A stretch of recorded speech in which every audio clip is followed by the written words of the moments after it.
ዛሬ ስንት ግራምና ስንት ብር ሂሳቡ እንደሚመጣ አሁን ደምሬ እነግራችኋለሁ። የጆሮ የአንገትና የጣት ሊኖራችሁ ስለሚችል ጠግም ማለት ነው ከነ ማጫወቻው ስንት ግራም እንደሆነ እዩኝ።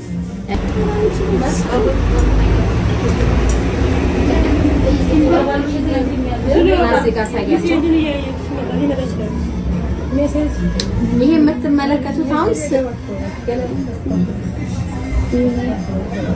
ይሄ የምትመለከቱት 26.7 ነው። 26.7 ሲባዛ በ23000 ብር ይሄ የምትመለከቱት 614000 ብር